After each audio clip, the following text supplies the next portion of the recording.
Assalamualaikum warahmatullahi wabarakatuh. Hi guys, you have probably heard Gen Z give up easy, overthink small stuff, or get stressed and needs a break.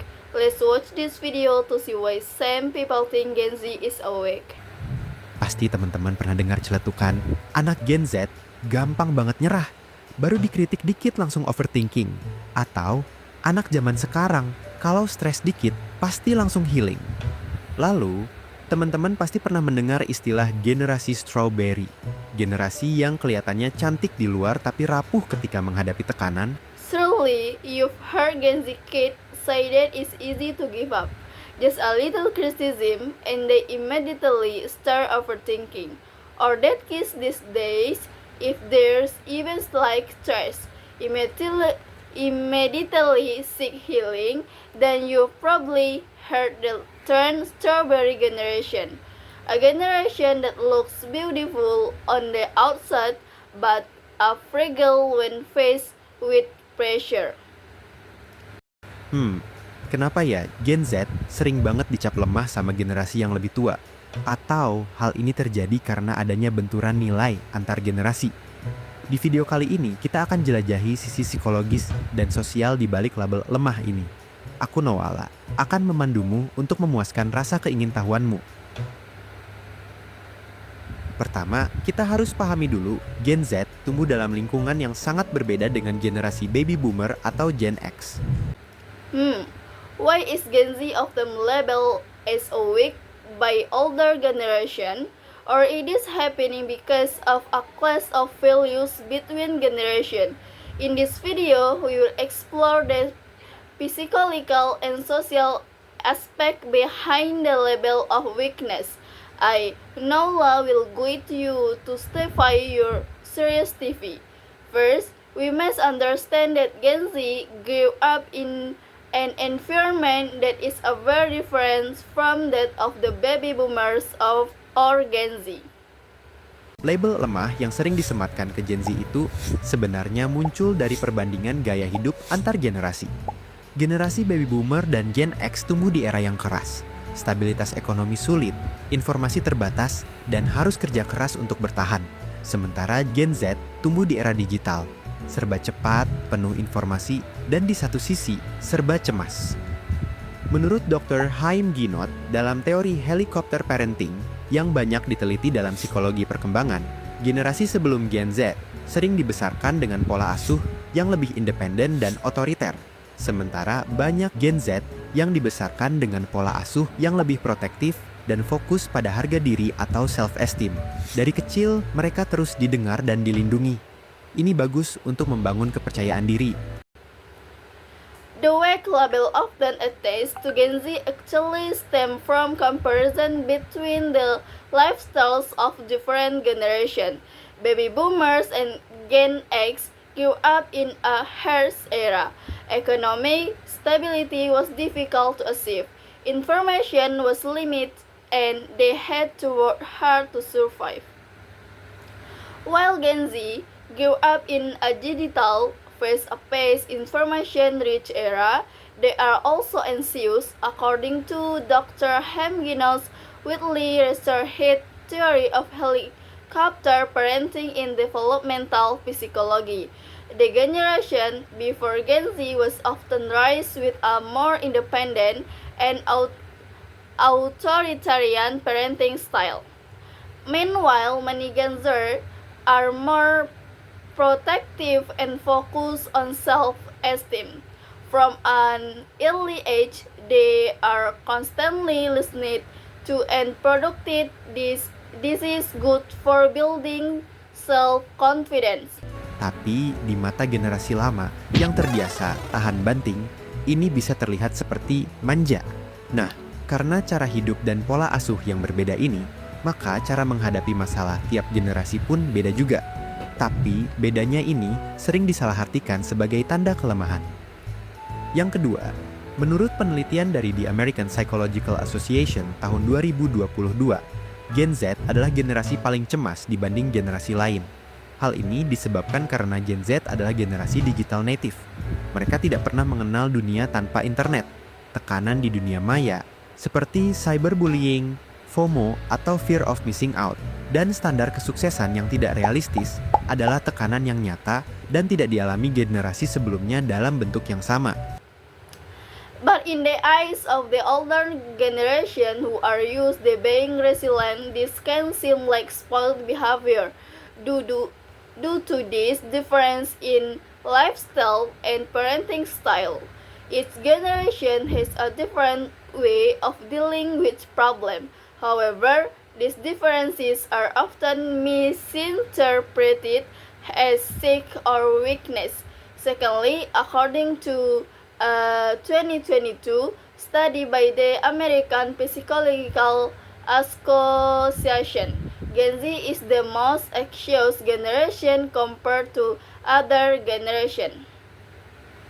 This is because Gen Z is a generation of digital natives. They have never known a world without the internet. Pressure in the virtual world, such as cyberbullying and FOMO, or fear of missing out, and unrealistic standards of success are real pressure that previous generation did not experience in the same way. Jadi ketika Gen Z terlihat stres karena media sosial, generasi sebelumnya mungkin menganggapnya sebagai masalah yang tidak nyata. Selain itu, Gen Z lebih sadar akan krisis global seperti pandemi, resesi, dan perubahan iklim bikin masa depan terasa nggak pasti. Jadi, bukan karena lemah, tapi karena beban psikologis mereka jauh lebih kompleks, terutama di era informasi yang nggak pernah berhenti seperti sekarang ini. Menariknya, Gen Z justru dikenal sebagai generasi yang lebih sadar kesehatan mental. Kalau dulu stres dianggap hal biasa, sekarang mereka berani ngomong, "Aku butuh bantuan, aku butuh istirahat."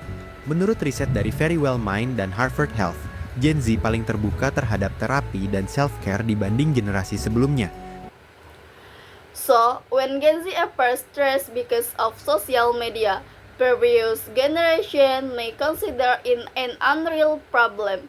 In addition, Gen Z is more aware of global crises such as pandemics, recession, and climate change, which make the future feel uncertain. So, it's not because they are weak, but because their psychological burdens are much more complex, especially in today's era of non-stop information.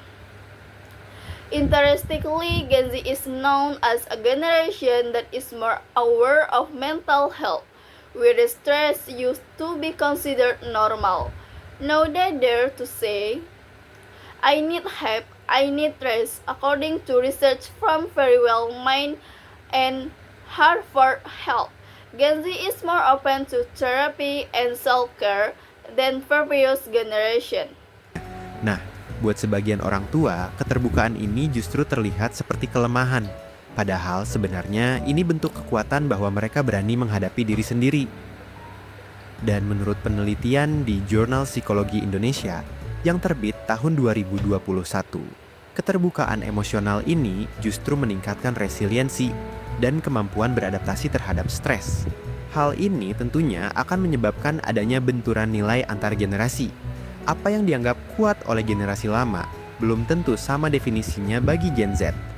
Berdasarkan penelitian oleh American Psychological Association atau biasa disebut APA, bagi generasi lama, kuat berarti diam dan menahan masalah.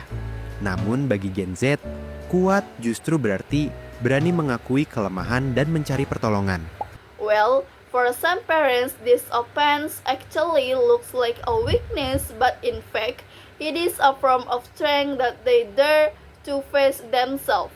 And according to research in the Indonesian Journal of Psychology published in 2021, this emotional openness actually increases resilience and the ability to adapt to stress. This will certainly cause a clash of values between generations. What the older generation considers strength might not necessarily be the same definition for Gen Z. According to research by the American Psychological Association, commonly known as the APA for the older generation. Strength means keeping quiet and enduring problems. However, for Gen Z, strength means having the courage to admit weakness and seek help. Apa yang disebut lemah oleh generasi lama sebenarnya adalah kesadaran akan kesehatan mental yang lebih tinggi. Gen Z lebih berani bilang, aku nggak baik-baik aja. Dan itu adalah bentuk keberanian baru. Sebagai bentuk, mereka berani menghadapi diri sendiri dan lebih aware akan diri sendiri. Lalu, berdasarkan studi dari LinkedIn atau Deloitte tentang tren kerja Gen Z, bertahan di pekerjaan yang toksik justru dianggap bodoh. What older generation call weakness is actually a higher awareness of mental health. Gen Z is more courageous in saying, I'm not okay. And that is a new from a crowd as they dare to face themselves and are more aware of themselves. Then, based on studies from LinkedIn or Deloitte on Gen Z work trends, staying in toxic job is actually considered stupid. Lain halnya dengan generasi baby boomer, mungkin bangga bertahan di satu perusahaan selama 30 tahun. Gen Z lebih loyal pada nilai-nilai pribadi, work-life balance, dan pertumbuhan diri. Sementara generasi sebelumnya, sikap ini bisa dianggap sebagai tidak setia dan cepat menyerah. Sekarang bayangkan, bagi generasi yang dulu berjuang dari nol, kerja keras tanpa banyak mengeluh itu tanda kekuatan. Tapi bagi Gen Z, keseimbangan hidup dan kesehatan mental justru jadi prioritas. Jadi, yang terjadi bukan siapa kuat, siapa lemah, tapi benturan nilai hidup dan cara bertahan yang berbeda. Uncle baby boomers who may be proud of staying with one company for 30 years, Gen Z is more loyal to personal values, work-life balance, and self-growth, while previous generation may view this attitude as disloyal and giving up too easily. Gen Z values their personal growth and work-life balance above all else. Now, imagine, for the generation that struggled from scratch, working hard without complaining was a sign of strength. But for Gen Z, life balance and mental health are priorities. So what happened is not a matter of who is strong and who is weak, but a clash of different values and ways of surviving. Jangan salah, di balik stereotip lemah, Gen Z juga punya kekuatan luar biasa. Yang pertama, adaptif terhadap perubahan teknologi. Kedua, punya empati sosial tinggi. Terakhir, berani bicara soal keadilan, kesetaraan, dan isu global. Penelitian dari survei Deloitte Global pada tahun 2024 bahkan menyebut Gen Z adalah generasi paling sadar nilai, paling peduli terhadap isu kemanusiaan dan lingkungan. Jadi mungkin mereka bukan lemah, tapi lebih peka dan manusiawi. Jadi, setiap generasi punya caranya sendiri buat bertahan. Gen Z bukan lemah. Mereka hanya berjuang di medan perang yang berbeda. Medan perangnya penuh dengan tekanan digital, ketidakpastian ekonomi, dan kesadaran akan isu-isu global yang membuat cemas.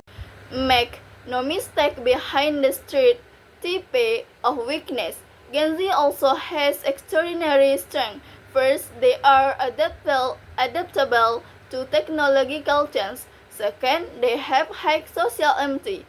Finally, they are brave enough to speak up about justice, equality, and global issues. Research from a 2024 Deloitte Global Survey even states that Gen Z is the most values-conscious generation, most concerned about humanitarian and environmental issues. So, maybe they are not weak, but more sensitive and human. Every generation has its own way of surviving. Gen Z is not weak, they are just fighting on a different battlefield. Their battlefield is full of digital pressure, economic uncertainty, and awareness of issue. Sebaliknya, kita juga perlu memahami bahwa generasi sebelumnya dibesarkan dengan nilai survival dan ketahanan fisik. Kritik mereka meski terdengar menyebalkan, seringkali berasal dari rasa khawatir dan cara mereka menunjukkan kasih sayang menurut bahasa mereka. Kalau kamu Gen Z atau mungkin dari generasi sebelumnya, gimana menurutmu? Tulis pendapatmu di kolom komentar. Jangan lupa like, share, dan subscribe, biar makin banyak yang bisa mikir bareng. Aku Noala, stay curious, dan sampai jumpa. On the other hand, we also need to understand that previous generations were raised with values of survival and physical resilience. Their criticism, although it may sound annoying, often stem from concern and is their way of showing affection in their own language. If you are Gen Z or purpose from our previous generation, what do you think? Write your opinion in the comment section. Don't forget to like, share, and subscribe so that more people can think together. I'm Nola, stay curious and see you later.